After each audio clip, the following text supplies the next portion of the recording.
Hey guys, it's RJ from MR Pet Supply.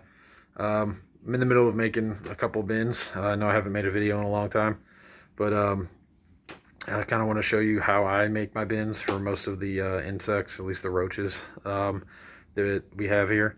And that'll basically be what this video is. So let's just get into it. So for this, I'm using Sterilite 90 quart bins. They had them at Target for 10 bucks each, I think. And I needed ones because my current setup bins, I have some colonies in these 18 gallon Tupperware, well, not Tupperware, but Walmart brand totes. And they work really well, but if I need to go vertical, it's just, I mean, I can't even fit a heat pad in there. It's so freaking tight.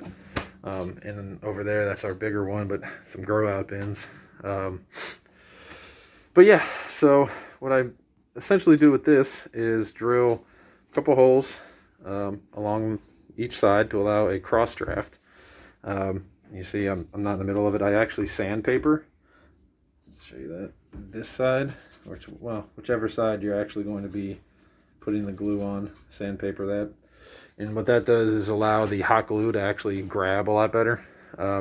It sort of stops it from spreading around too much and making a mess when you're trying to hold down the mesh. And this allows for you to use thin mesh on the outside.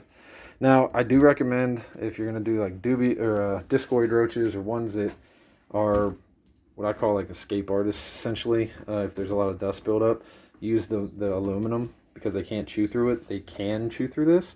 I haven't found that to be an issue with Dubia roaches, but my discoids, I actually had to redo them. And for my Halloween hissers, I actually do use the metal.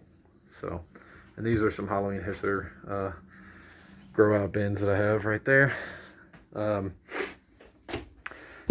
use a 1-inch, and some of them break, so you just got to be careful not to put too much pressure on it. High speed and just let it cut its way through is probably the best way to do it. 1 inch for the cross breeze. Do it as many as you can fit, but I try to be even just for like my own sanity's sake. So I try to do is, 4 over here, 3 here, 4 there. And then for the lids, I do 1 inch on far side, and I do 3/8 of an inch on this side. And I know it seems kind of strange, because I actually think that, like, the surface area might be fine having enough ventilation. So doing it like this, I've just found that it doesn't build up moisture, but it keeps the humidity kind of around what seems to be good for them. I don't have too many that get stuck because I forget to, put in more moisture or spray them or anything like that. These ones, because they're on top, the ones on top, I generally always use the black mesh. It's a lot cheaper. And then make sure that, you kind of cut this stuff so that all of the little frayed edges and stuff come off. I just get rid of it. Best way to do this, in my opinion, is just do each one and then take an X-Acto knife and just cut off. See if I can do this one-handed. Cut off the edges like that. You can just kind of scoop it.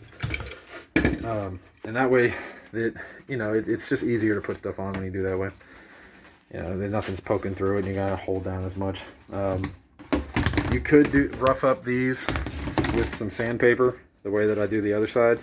I've never done that because, I don't see a problem with it most of the time. And because of this lip, I see this lip, you're not likely to be pushing it into things. So like if it was flat, you probably want to do it on the inside. But since there's a little lip, you should be cool. And yeah, I'm doing 3 of them right now. I've got everything kind of everywhere. Some old gloves. And yeah, thought I'd show you guys kind of what we're working with here. But anyway, so this is how to make a roach bin tutorial. Another thing that I do when I'm making new bins is I take an old cup. I've got a lot of deli cups, and I take like a coarse grit sandpaper. I don't know if you can see it. And usually I just rub all over it, inside and out. That gives it a surface area that the roaches can actually climb up. And for something like this, I'd use this probably as the food, for chow. And then I would leave a lip right around here, or cut it in half. And I think this is what originally this was for. I've been using this to patch some stuff, so I cut it off.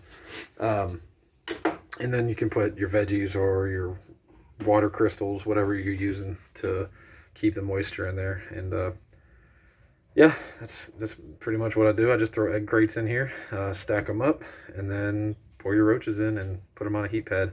If you're using a reptile mat heat pad, it will melt these plastic bins. So I recommend using the seed heat mat, and then you should be good. I've never had one of those melt through. If you stack them on top of each other, I have had them start to burn a little bit, but never melt the plastic. So yeah, so have smoke alarms. All right, guys, talk to you soon.